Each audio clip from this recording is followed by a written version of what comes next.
Ladies and gentlemen, dear colleagues, dear friends, dear guests, welcome to Masaryk University, to the Faculty of Social Studies, where we have a very unique chance to attend a lecture delivered by Professor Andrej Borisovich Zubov, titled Russia and the West.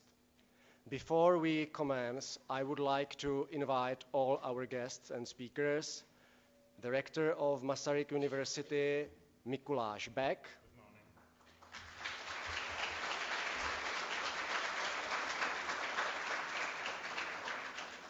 The dean of this faculty, Mr. Břetislav Dančák.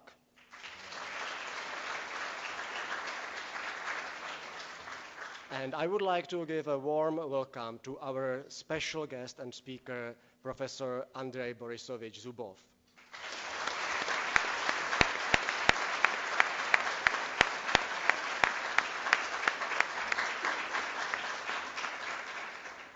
Before we begin, I would like to ask Mr. Rector for his opening remarks. Mr. Rector, the floor is yours. Good morning, ladies and gentlemen. I've been privileged to welcome Professor Zubov at the Masaryk University and to introduce him briefly. As the Czech media have been covering his actions over the last couple of months quite thoroughly, I think it's not necessary to talk about his deeds in the past. Instead of it, I would like to share a fresh experience with you. Yesterday evening, we had a dinner with Professor Zubov, and after, we walked to his hotel. And after a few steps, we met a Ukrainian car with a flag, special flag, mixing the Ukrainian and European flag. And there was a small group of young people around the car, and Professor Zubov immediately started a conversation with them. They were actors coming from Kiev to deliver a performance in Brno. And it was a very friendly and nice conversation between a Russian and Ukrainians. And definitely we can see such an event as a pure coincidence, as a result of chance. But on the other hand, we can see that as a sort of hint. You know, behind that incident, there is a chain of action, a chain of decisions made by Professor Zubov, our Czech colleagues, and Ukrainian colleagues. And it seems to me it's a hint that there is still a space for free will. There is a space for us to make a small, maybe small difference, to change the course of action a bit. So it was for me a source of hope. We can, as academics, sometimes make a difference in the world of superpowers, of supermen, of media superstars. Professor Zubov, thank you very much for coming to Masaryk University. The floor is yours now.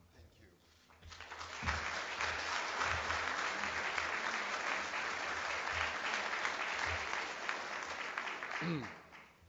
Dear Rector, dear colleagues and dear friends, it's a pleasure for me to see you and to deliver some of my ideas in such a high audience as this audience of Masaryk University. I ought to tell that the name of President Masaryk is very close to me and to, I suppose, it ought to be close to the majority of Russians, though our people not very good informed in his deeds in Czechoslovakia. But for me, his activity, his support of Russian immigrants, his and of course Czechoslovakian Russian action, which was organized in the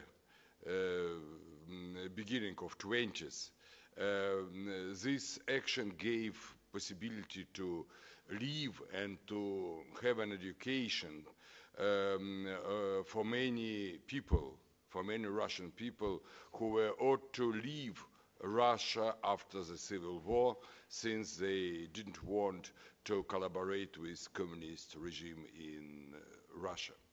And I think that Masaryk is one of the most close to us persons, not only of Czech, but of European history of the 20th century. And when I received a letter of support from rector Beck, from your rector, when I received an invitation to visit Brno, I understood this as a continuation of this Masaryk action of support of Russia. Why? Because the idea of Masaryk was that communist regime would go away sooner or later, and it's necessary to have a Russian non-communist educated, Western educated elite who would return to Russia after the fall of communism and organize life in our country. You know well that these dreams of your honorable president were not succeeded at that time, and communist regime didn't fall. He continued for 7 decades, but the idea was brilliant. And I suppose that the deeds of Masaryk action resulted in Russia, not in returning of persons, but in returning of ideas, of deeds of these immigrants. And now I think that the main idea, main principle is that Russia, who starved for 7 decades under the communist regime, and for 2 decades, maybe for a quarter of century, tried to go away from this communist past, but in vain in some way. Russia would change itself in the direction of the West, and it will be in the future, I hope in the nearest future, and the support of Central European countries, of Czech Republic, in this way of Russia from the totalitarian past to the Western democratic liberal world is, I think, one of the best deeds which you do for us. That's why I think that the University of Brno, which has the name of Thomas Masaryk, continue the efforts of these great men of Europe. I mean Masaryk in today's Europe. And I thank you and thank you, Mr. Rector, for this continuation of support. I hope that the future Russia will be the country which continue to be Russian Russia, not some state without face, but it will be Russia of the West, of the Europe, Russia as a part of a Slavic and Europe world, Russia which will be a part of democratic world and maybe a part of this group of states of Europe, of North America, Japan, who support these ideas of human rights as a keystone of their policy, of their organizing of themselves. And in this attitude, in this field, of course, the problem of Russia and the West, attitudes, relations between Russia and the West are of great importance for us, and I will speak on this problem, of course, briefly, and in a bad English. I'm sorry for it. I was born in the Soviet Union during the communist rule, and when I was young, I had no practice in English. It was only books, not living people. That's why my language is rather poor. I'm sorry for it, but I'll try to do my best. Russia and the West. Russia and the West, and Russian perception of the world and Central Europe in particular. Now this problem again turned to be one of the main problems in Russian discourse. Since official Russia now declares the principle that Russia is not the part of Western civilization. Russia is of its own. It's specific. It is specific civilization, which is not close both to Asia, to Europe. It is specific Euro-Asian civilization. It's the official mode, it's the official principle of our propaganda and maybe of our ideology, if it is now. And I think that it is in some elements. Is it true? For me, as a historian, it's absolutely a wrong idea. Not because I like to be in Europe. For example, now I'm in Europe, and many Russian people emigrate to Europe, but it's not the reason. I think that this idea is wrong because scholarly, it's a mistake. Great Arnold Toynbee, great British historian, and as to me, maybe the greatest historian of the 20th century, Arnold Toynbee wrote, this large multi-volume book, The Science of History. And in this book, he gave his idea of civilization. What is it, civilization? And modern approach to civilization is not the approach of the 19th century, but the approach of Toynbee. And Toynbee, according to Russia, suppose that Russian civilization is a sister of West European civilization, because they had one and the same mother, ancient Greek civilization, maybe Minoan civilization of the Greek of the second millennia before Christ. And that's why Russia succeeded Byzantine Empire. Byzantine Empire was the eastern part of Roman Empire. Roman and Byzantine empires both was a part of ancient Roman Empire, and Roman Empire succeeded Greek culture and Greek state. And that's why it's impossible to say about Russia that it's absolutely separated civilization from the Europe. It's a part of European civilization, though not absolutely the same part as maybe Central Europe and Western Europe. It's interesting to say that Arnold Toynbee supposed that in the Middle Ages it was far Western civilization also. It is Ireland and maybe British islands as a whole, but this civilization later assimilated into the one European civilization.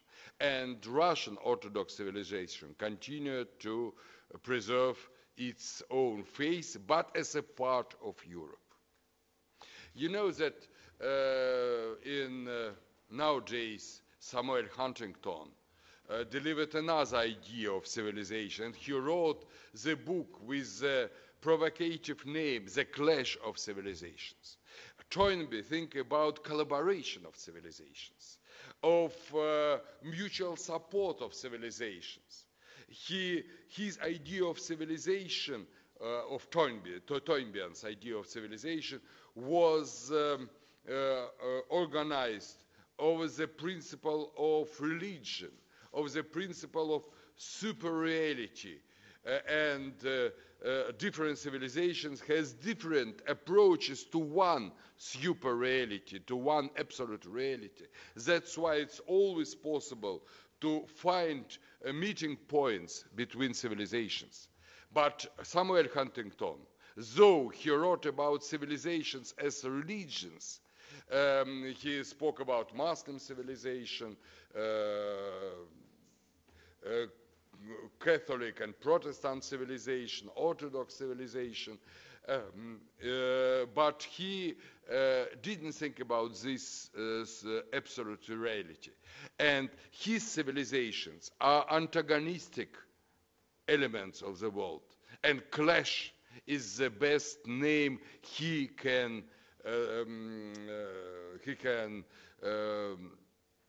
design for their relations. I think that it's wrong. And Russia is not in clash with the West. Our official propaganda want to express this idea, but Russia ought to be in the close and productive relations with the Western European civilization. And when we see in our history, in our past periods of Russian history, we always see the one and the same principle, that though Russia was a border civilization of Europe, and as a border civilization it was very often occupied, penetrated by the different civilizations of Asia, nevertheless, Russia always tried to be with the West in culture, in religion, in literature, in everything. But from time to time, this alternative principle began to dominate in the ideas of Russian intellectuals, and Russian intellectuals began to say that Russia is a part not of the West, but of the East. The first such approach occurred, I think, in the 15th century. And these events of the 15th century, so 6 centuries ago, had dramatic consequences in Russian history. In the 15th century, Russia tried to close doors both to the Europe. At that time it was Ukraine, Poland, Lithuania, closed doors to these countries as enemy countries, and to close doors to Byzantine Empire, since Byzance accepted on that time the union with Rome, and besides this, Russian princes wanted to be free from the Constantinople patriarchs, and to nominate metropolits, their metropolits, by themselves. That's why Russian princes closed the doors both to Byzance and to Western Europe in the 15th century. And a Russian church was proclaimed autokephal, so independent church. Byzance decided that it was a schisma and stopped relations with Russian church. European countries also stopped relations, and Russia turned to be in its own. It was collapsed in without any deep relations with outer world. Only it was open to the east, to Tatar, Mongolian Asia. And this continued for a century.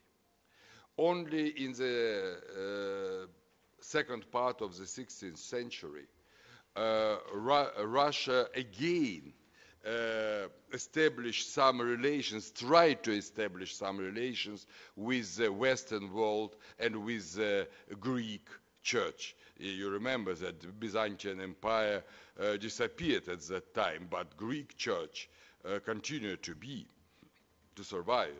Greek church survived.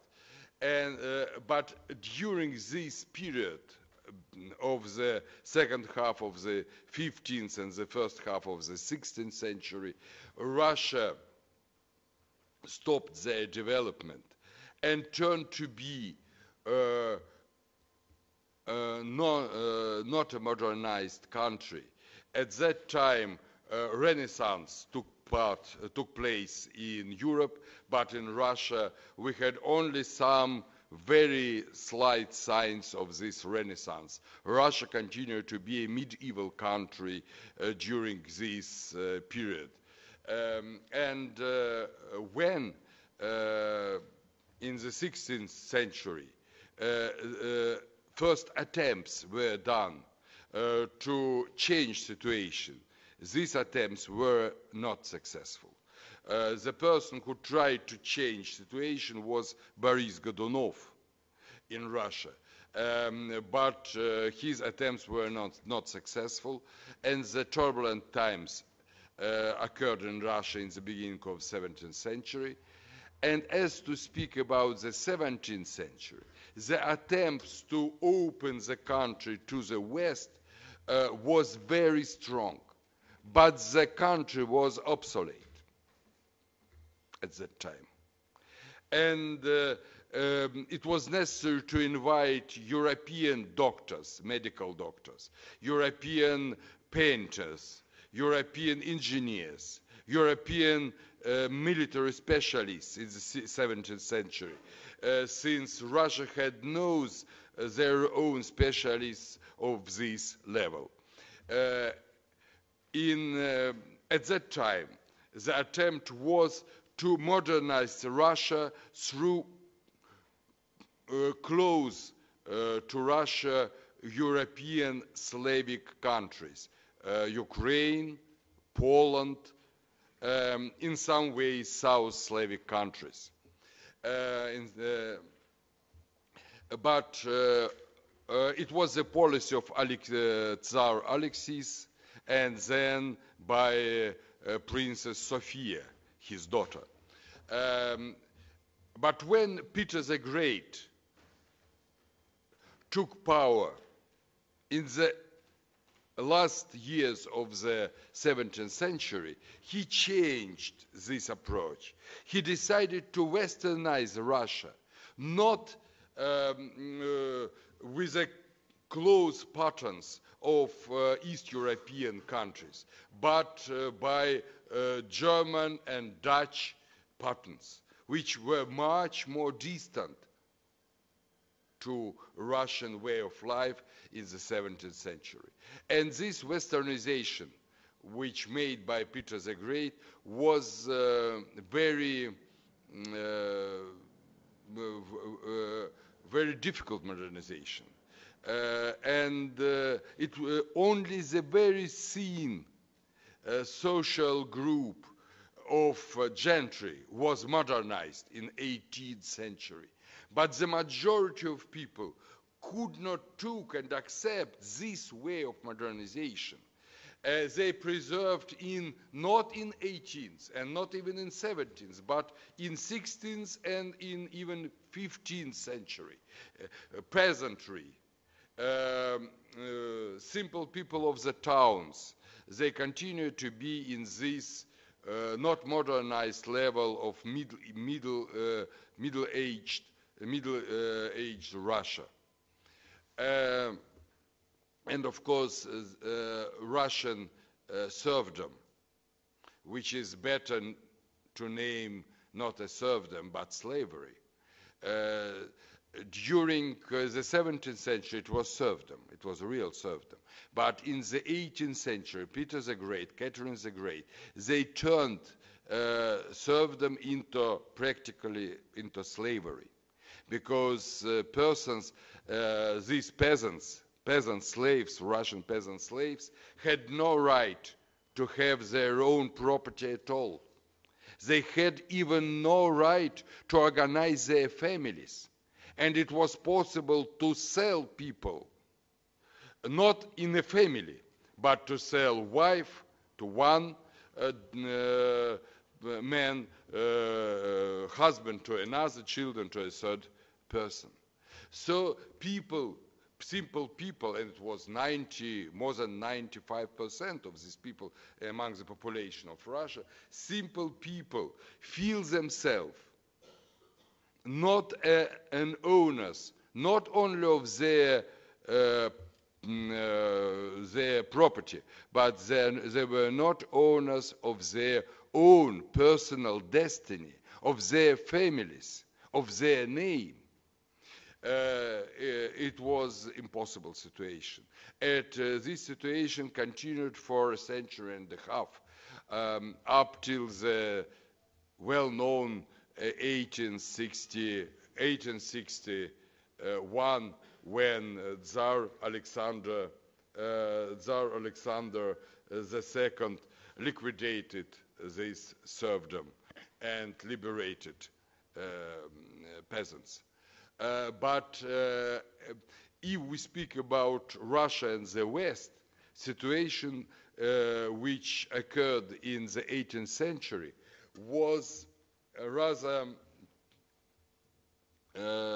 complicated, since this very thin minority of gentry turned to be modernized and westernized and turned to be the part of Western world. They spoke very well European languages, they used the habits of Western organization of life, but all these habits and all this European culture of Russia had their material background in slavery and non-European, very obsolete, middle-aged majority, living in the middle-aged conditions, the majority of population. That's why the real problem was who won. This European scene group of gentry and some other people of the merchant class maybe, but this very scene 1% of population, who wins? This group or the majority of population who lived in non-educated, middle-aged life, without idea of personal property, without idea of personal destiny, without even understanding of their religion, since religion in Russia was in Slavonic language, and the majority of people had no education in Church Slavonic language. That's why they failed to understand church service, and of course, since they had no knowledge to read Russian or Slavonic, they failed to read Holy Scriptures. That's why the majority of Russian population were out of civilization. They were not part of Eastern civilization. They were out of civilization. It was a very poor situation for Russia. And after the liberation of peasantry in the 19th century, and some other reforms in the same direction, I mean the local self-government, земство, juridical reform and independent courts, and translation of Holy Scriptures into Russian language from Church Slavonic, which was also occurred in the 1986s. Situation turned to change. And we can see that at that time, new generation, former peasants, former serfs, and their children, and their grandchildren, they formed new social group. This was European-oriented social group. European-oriented social group, and in the beginning of 20th century, it was about 15–18% of population of Russia, which were European-educated persons who failed to think their state out of Europe, out of European civilization. Though, of course, as thinking people, they had different approaches to the future of Russia. Some of them were socialists, some of them were conservatives, but all of them think that future of Russia is on the ways of close collaboration with other European nations, and the future of Russia is in Europe as it was named at that time, in civilized world. And really so. We see that Russia in the 19th and in the beginning of 20th century was a part of European political unions. It was a part of Holy Union. In the beginning, in the first half of the 19th century, you remember that this Holy Union, Священный Союз in Russian, was proclaimed by Austrian Emperor, Prussian King, and Russian Emperor in 1813. In the end of the 19th century, the idea of Entente took place. The close collaboration and political union of France, French Republic, Great Britain, and Russian Empire. So Russia was a part of European unions. It was not against Europe, it was a part of Europe. And new social group of westernized Russian Europeans occurred in Russia at that time. And I ought to say here in Brno that many Czech people and Slovak people also, of course, Czechoslovak people came to Russia at that time, work in Russia in many fields, but as a rule in rather intellectual fields of music, of medicine, of literature, in many Russian cities. And more than, I suppose, 100,000 Czechoslovak people came to Russia at the end of 19th and in the beginning of the 20th century. So not only them, of course, from other parts of the world, people also came to Russia. But one of the largest groups of immigrants, it was Czech and Slovak immigrants into Russian Empire. Why? Because they feel themselves at home in Russia. They could earn money, of course. They could find good job. They could live in this Slavonic circle with Russians and understand very well each other.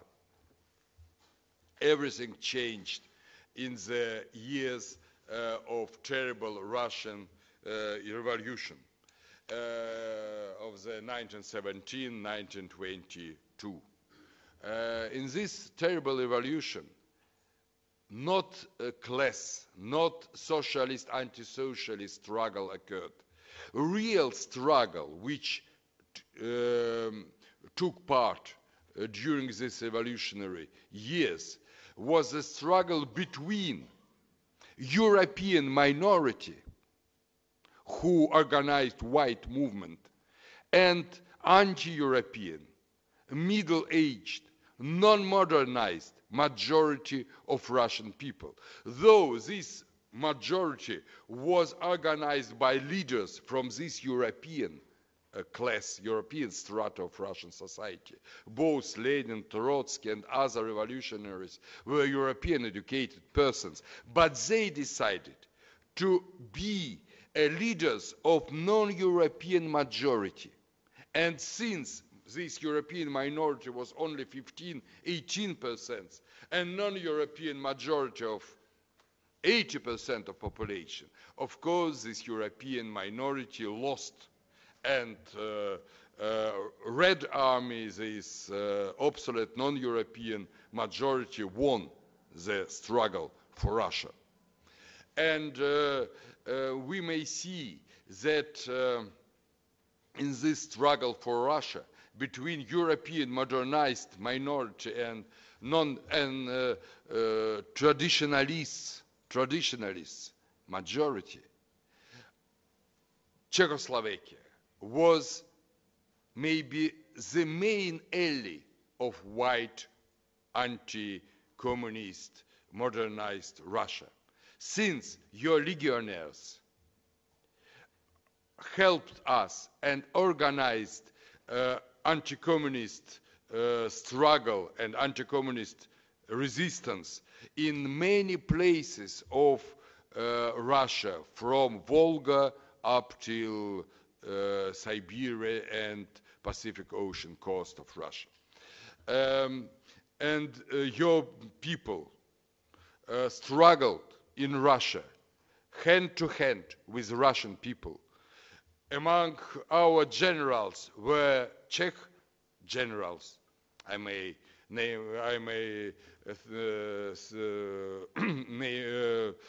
say one name, Wojciechowski, who was later the head of General Staff of Czechoslovakian Army and was one of the brilliant Russian generals, Russian and Czech generals in the white-red struggle.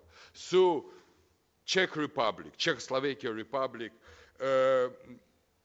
did much to support European direction of Russia, modernized Russia.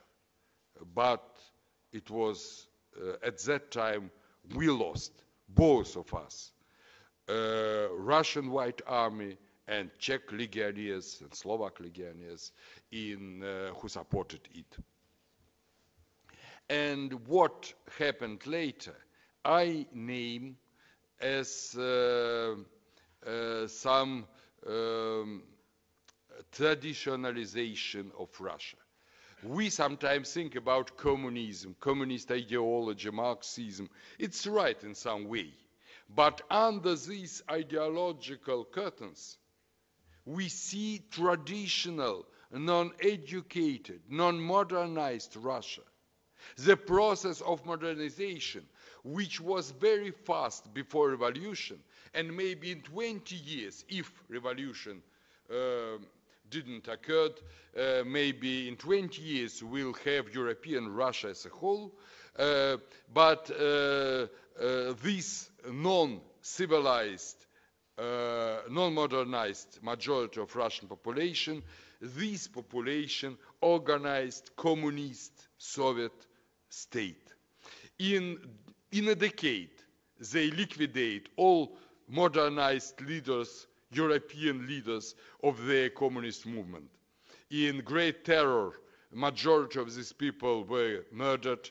Some succeeded to die before it, as Lenin, for example, or Lunacharsky. And non-educated Russian majority was a population, turned to be a population of new communist Soviet Union. And this communist Soviet Union tried to organize life not according to Western forms of life, but according to totalitarian medieval forms of life. The best example is kolkhoz system in the villages.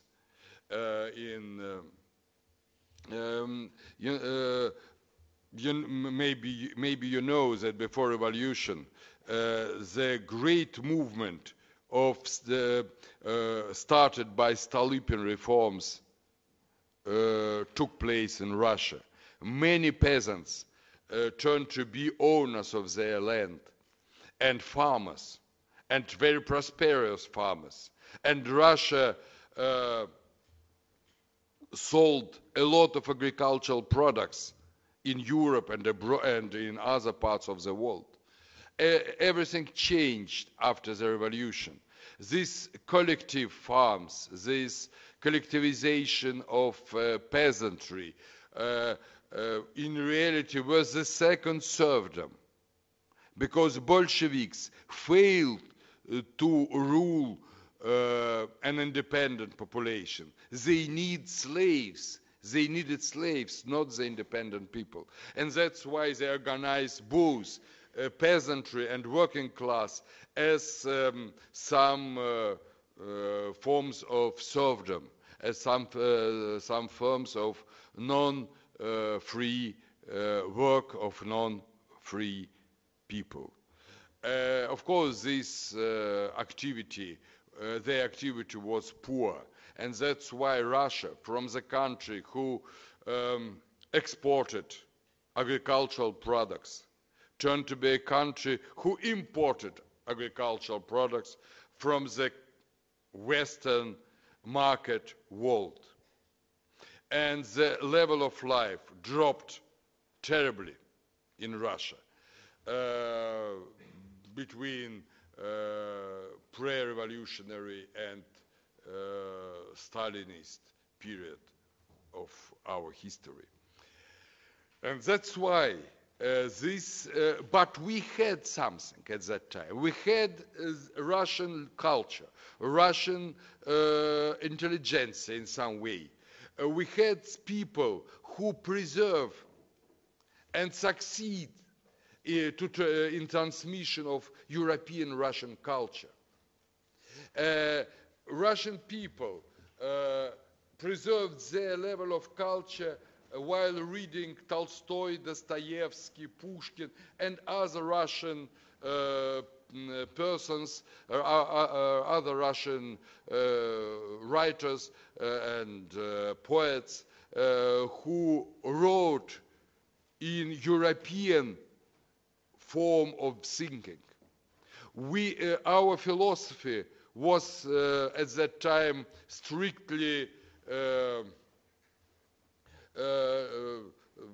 our rulers didn't allow us to read Russian philosophers, but they continued to allow to read Russian writers and poets.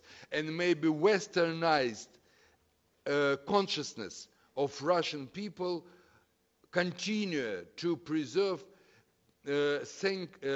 to Russian literature, not only Russian, because we had also European literature, and educated people read Goethe and Byron and other wonderful masterpieces of European literature. And you maybe heard that during the communist time, a book was one of the main values for Russian people.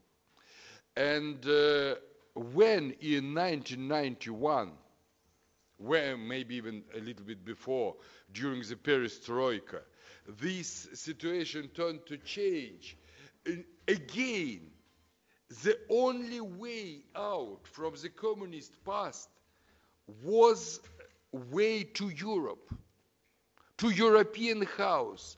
You remember that our President Gorbachev, the first and the only Soviet President Gorbachev, proclaimed this idea, a mutual, common European house from Lisbon to Vladivostok. So European, not Asian house, not traditional house, but European one. Why? Because this dream, this search for Europe, for all the periods of life continued to be in Russia. And Russia always wanted to realize itself as a part of European civilization. With some distinctions, of course, with some distinct features, but a part of European civilization. And after the perestroika, in the end of the 20th century, during the rule of Mr. Yeltsin as a president of Russia, this idea of European Russia, Russia which ought to move in the direction of the West, was the main idea. Though this idea was corrupted by real corruption, by real bad ruling of our country, bad rule of our country. But it continued. And only in the beginning of this 21st century, situation turned to change. Mr. Putin and his close circle of friends, they decided that they would not have possibilities to preserve their supervision of Russia if Russia turned to be a part of the Western world. Democracy, plurality, liberal values, human rights, all these things which are absolutely not only normal, but fundamental for today's Europe, today's Western world, all these values are against of Mr. Putin's ideas of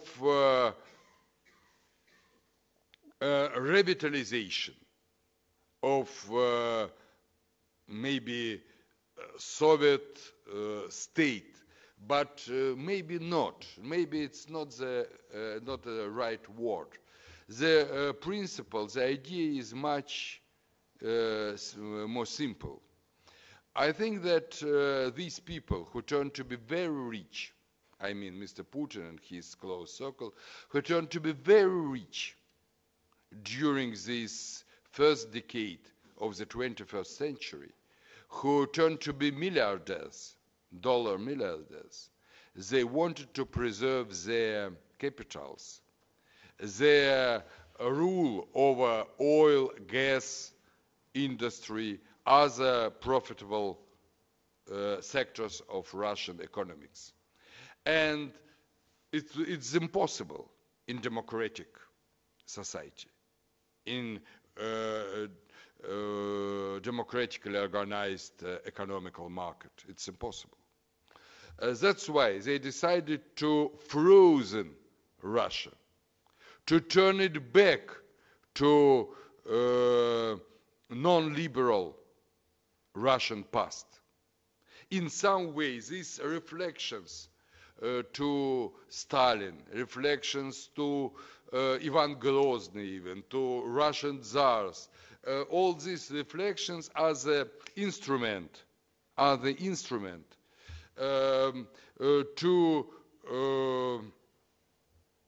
protect their own power over Russia. But modernization of Russian population, detotalitariization of Russian population, of young Russian people, of Russian students, intellectuals, it continued in the previous decade. And the only chance to stop it was to reactivate the traditional values. And I think that the last events in Ukraine, the occupation of Crimea, is an attempt to reactivate these traditional subconsciousness values of collective mind, non-liberal principles of organization of society around the leader, and the cultivation of idea of specifically Russian civilizational pattern of our development. We, Mr. Putin used to say now, we are not part of Europe. We are a different world with different values. And please don't go to our house, he says, with your values, because we have our own. And these our own values, in reality, are the values of authoritarian and totalitarian anti-liberal form, anti-liberal mood.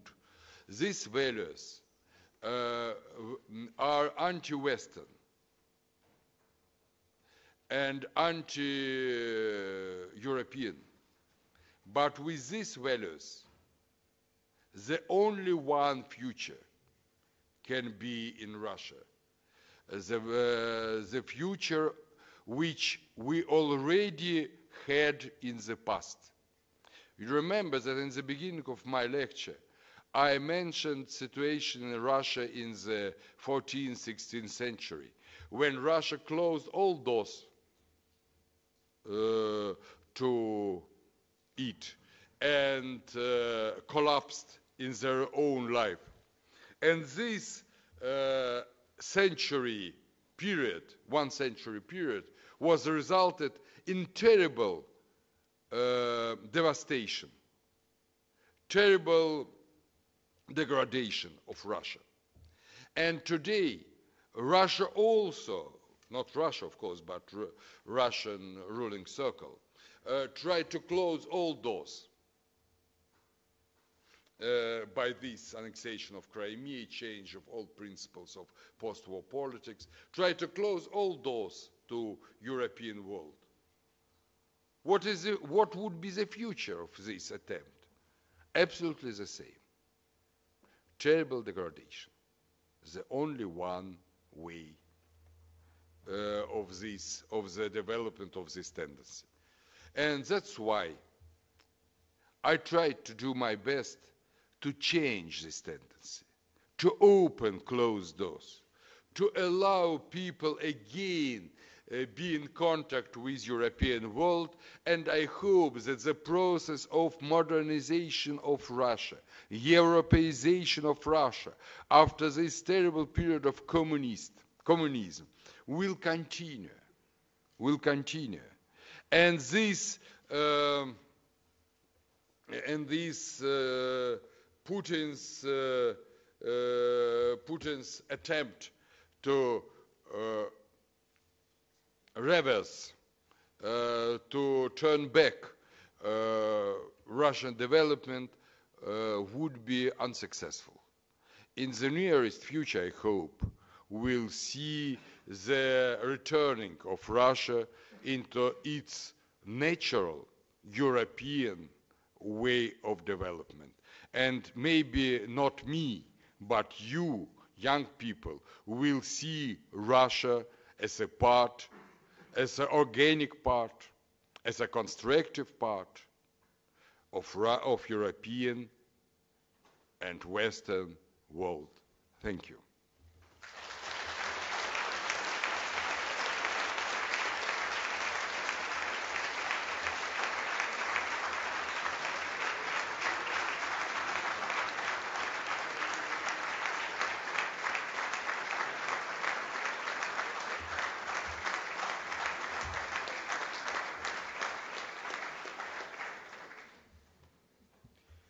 Professor Zubov, thank you very much for your very thorough, very interesting remarks. Ladies and gentlemen, now we have about 30 minutes for questions. So I'd like to open the floor for your questions. Please do not hesitate to ask and enjoy this unique opportunity. Who has the first question? Say frankly, I hesitate to answer. Please introduce yourself, first of all. Try to formulate your questions as a very brief one. Andrey Borisovich. It's Russian, as I understood. I have a question. Yes. I remember how people, Russian people, no, I lived in Moscow and they know what about everything what going on in Moscow. How people hated Gorbachev and his wife Raisa Maximovna when they pronounce that European way is the best for Russia. And now, when I see how people absolutely crazy greeting Mr. Putin, who involved Russia in the war with the such country as Ukraine. And what do you think? What reasons and what backgrounds of Russian people make them to stand on this point? I see. Thank you very much for the question. This is really one of the central problems. You see, before revolution, as I have already said, Russia was never was a country which opposed all Europe. Before revolution, it always was in the system of unions with its allies among European countries. But after the revolution, an absolutely different principle emerged, that communist state is the state of world working class against world bourgeoisie. And that's why Soviet Union struggled all bourgeois countries. First, on the first period, in 20s and the early 30s, it was Comintern who tried to organize world revolution, and sure enough, all countries saw the Soviet Union as an enemy. And as you remember, Hitler even organized anti-Comintern pact at that time. To say about Czech Republic, Masaryk and Kramarz and Beneš, your leaders, they could make distinction between Russia and communism.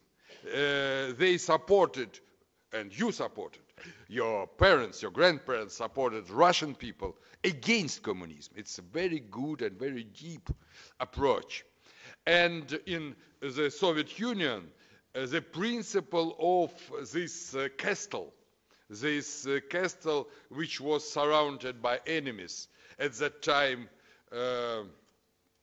was made by propaganda. And after the Second World War, again the same idea of Cold War, yes, that Soviet Union and its unliberal allies, as Czechoslovakia, they are surrounded by enemies who wanted to liquidate the Soviet state of workers and peasants.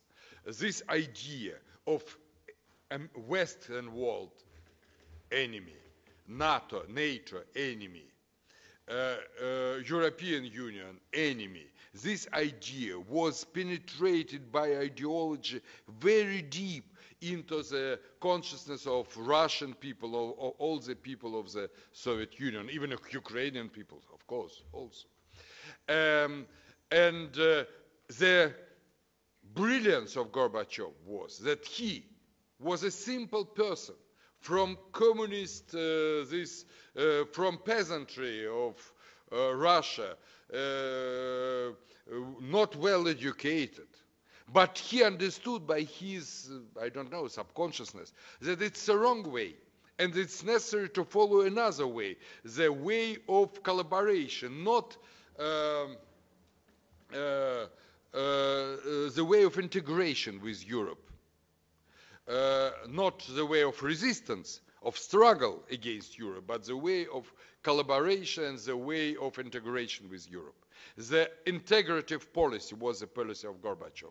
But the majority of simple people who fail to understand real political context, they follow this principle of propaganda, of Soviet propaganda, that all Western world is against us, Soviet propaganda declared. And they followed this idea. That's why world community gave Nobel Prize to Gorbachev. And Soviet people named them a traitor. And during the Yeltsin period, this Gorbachev approach continued. But now Mr. Putin again reactivize this Soviet pattern of world affairs. Everybody against us. And majority of population was very happy to see that their subconsciousness ideas are the ideas of ruling circle of Russia. And that's why Putin now has overwhelming support in Russian state. And only approximately small group of people, about 15%, are against his policy. That's why. Because it is not traditional Russian policy, as Mr. Putin used to say, that always Russia and West were enemies. It's absolutely wrong principle. Russia and the West was not enemies in 18th century, in 19th century, in the beginning of 20th, in Masaryk action among immigrants. Russian immigrants lived not bad, much better than in the Soviet Union, in European countries after the revolution. Before 18th century, it was close collaboration with Poland. In sometimes it was wars, but it's natural at that time. So Putin used the wrong principle, but principle of Soviet propaganda. And this principle of Soviet propaganda turned to be very popular in today's Russia. I think that the main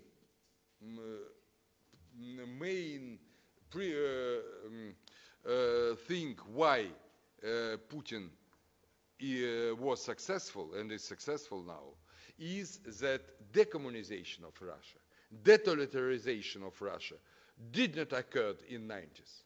And we continue to live in post-Soviet state, not in revived Russia, but in post-Soviet state. You understand me?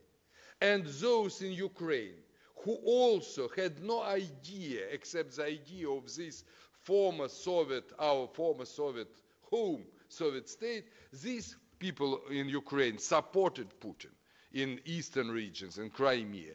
And the Ukrainian people who wanted to live in non-communist country, they are against Putin, they are for Maidan. And that's why the symbolical beginning of Ukrainian revolution of destiny, which it was named, it was the liquidation of monuments of Lenin's monuments. You know this Leninapad in Ukraine. So though one part of Ukraine wanted to liquidate Lenin, another preserved these monuments in Crimea. And Putin helped these people to preserve Lenin monuments by annexation of Crimea, by penetration into Donetsk region, etc. So the real struggle is a struggle between communist and maybe not only communist, but totalitarian consciousness of Soviet past and liberal democratic ideas of this day. Next question in the back on the left. Please. Could you introduce yourself briefly, please? What would you say to Western immorality decay, which Russian people don't want to accept? Propagation of homosexuality, abortions, destroying families, and so on. Thank you. I will jump into this. It's a sign of a good education to introduce yourself when you ask the question. I'm a student from third age University from Prague. Could you tell us your name, please? My name is Jasna Procházková. Thank you very much. Thank you. You see, this problem of morality, of course, a very serious problem. But, for example, in today's Russia, we have very liberal abortion legislation, much more liberal than in Poland or in Germany. And a number of abortions in Russia are exceeded the number of abortions in Europe in times. And if some Russian leader, even Putin, tried to abolish abortions, his population was dropped immediately, because Russian women are zeal of planning their family as they like. It's about abortions. As to homosexualism, you remember that in all European countries, almost in all European countries, homosexualism was a crime up till the 70s. In Germany, up till the 74, it was a crime, and I think some years of prison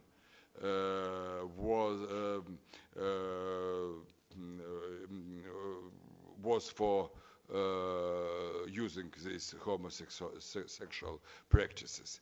In Great Britain also, and in Russia, in the communist Russia, in the Soviet Union, it was also prohibited. Now the situation changed, and these homosexual practices are supposed to be a private practice of the person. If you like, you may. And also Russian legacy follows the same pattern. Now homosexualism is not a crime in Russia. But as to propaganda of homosexualism, it differs from country to country. In Russia, in many other countries, majority of people doesn't want the propaganda of homosexualism. But not only in Russia, you know that in many states of the United States, it's the same situation. Some countries of the European Union, for example, in Poland, there are some restrictions of propaganda of homosexualism. That's why I think that it's a tradition. It's a tradition of the country, and maybe it's a tradition of the time. As to me, I'm a Christian person, and I suppose that the propaganda of homosexualism is a bad thing. But in all the countries of Europe, almost everybody supposed the same 50 years ago. Now the situation is changed. Maybe it will change in Russia.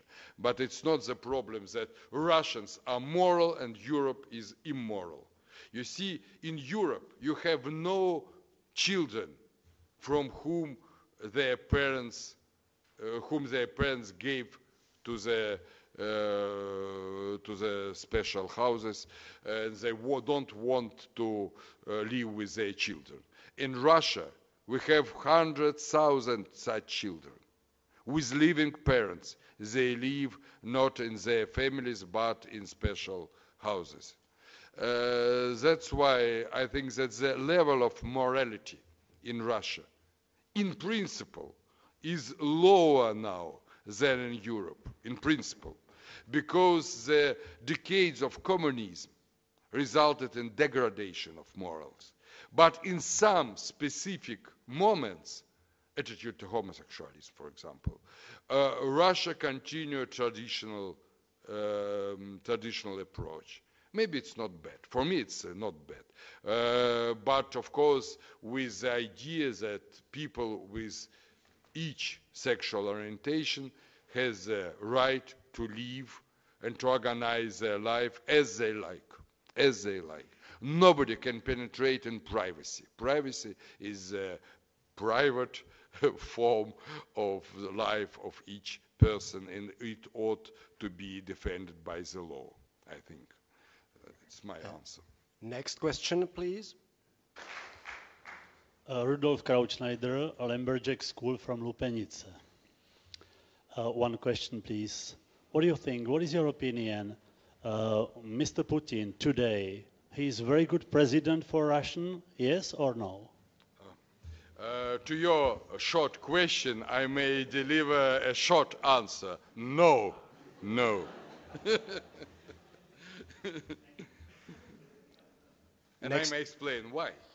Because I think the good president of Russia now ought to help Russia to revive as a real liberal state and Russians as a liberal nation, and not to return Russia to a non-liberal totalitarian past. And President Putin did just the second thing. And that's why his activity is not useful, is unuseful for Russia. We have time for 2 questions maximum, so please let's proceed. Eraldin Fazliu from Masaryk University. I wanted to ask actually 2 questions if it's possible, or only one? Just one. Okay. My question is regarding taking Kosovo as a case from Putin and also clashes between American foreign policy regarding this comparativeness that was taken from Putin. So what do you think when Putin was trying to justify the intervention in Crimea and taking a sample of Kosovo as a justification of such annexation? What's your opinion on that? Thank you very much. I think that it's not very useful comparison, since in Kosovo we had a real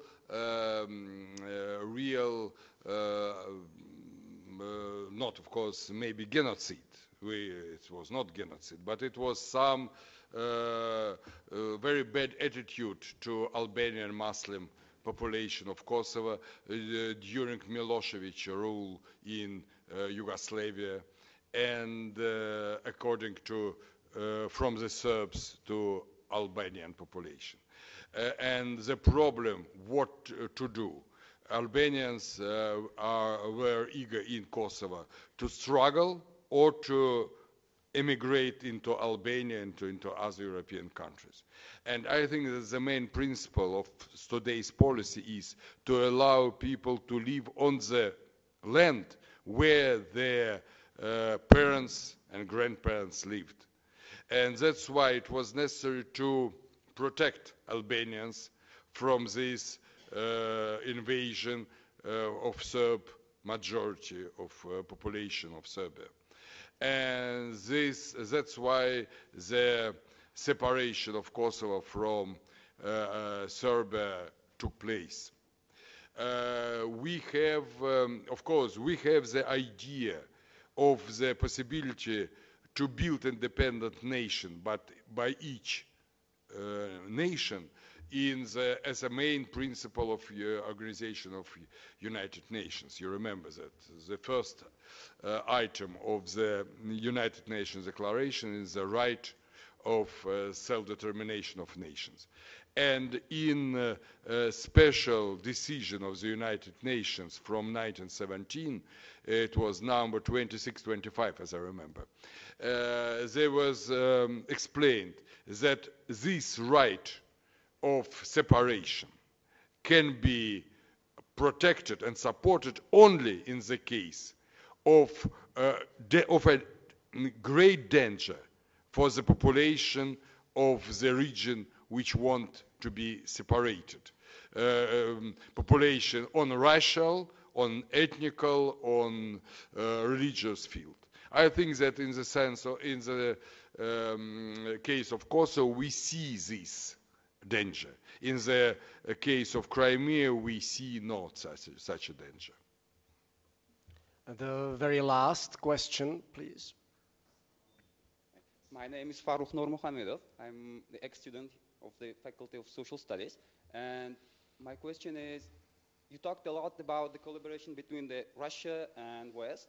And don't you think that there's something that the European Union or the West could do for that collaboration? Because when I read Russian newspapers, they say, oh, you see, they accepted new countries to the NATO, and they're building a radar system in the Eastern Europe, which is cutting our military potential, which is causing extra suspicion in Russian society.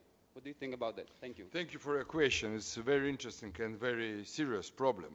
But I think that in this answer of Russian newspapers to these deeds of NATO, of European world, we see the classical type of Soviet mentality. So Russia is surrounded by the enemies. And that's why if you want to detente, it's necessary to not to take countries into this enemies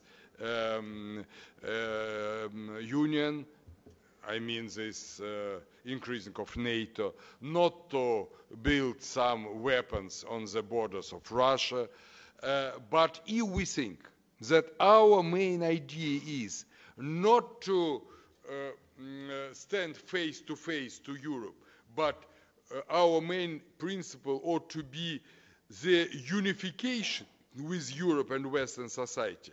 The problem will be on the another, by another angle. You see, Gorbachev never said, I never read his words, that it's a bad thing that East Europe turned to be independent from the Soviet Union and came to Western Europe as its ally. I never read this idea in his papers, but I read much on this field. He thinks that Soviet Union, at that time Soviet Union, ought to follow Eastern Europe into European Union. And that's why the idea of European Union from Lisbon to Vladivostok. And NATO, for example, from Vancouver to Vladivostok. So collaboration with NATO, Canada, United States, European Union, Soviet Union. And today we think, our official think, in the patterns of Cold War. If you want to collaborate with us, you ought to penetrate, to decrease level of international tension. And so it is a dialogue of Helsinki, and not a dialogue of Gorbachev, you see. And I think that the way for Russia is to be closer as much as possible to Eastern Partnership, to European Union, to NATO. It is a real profitable way for our state and our society in future. Ladies and gentlemen, this session has drawn to its close. Before I will ask you to give a huge applause to Professor Zubov, I would like to thank him for coming to Brno, and I believe that this is not the last time he is lecturing here. I would also like to thank to Mr. Rector for inviting Professor Zubov to come to our university. And before we say goodbye, I would like to say one brief remark. By coincidence, This session took place in a room named in honor of our late professor Vladimír Čermák, a great Czech philosopher and political scientist.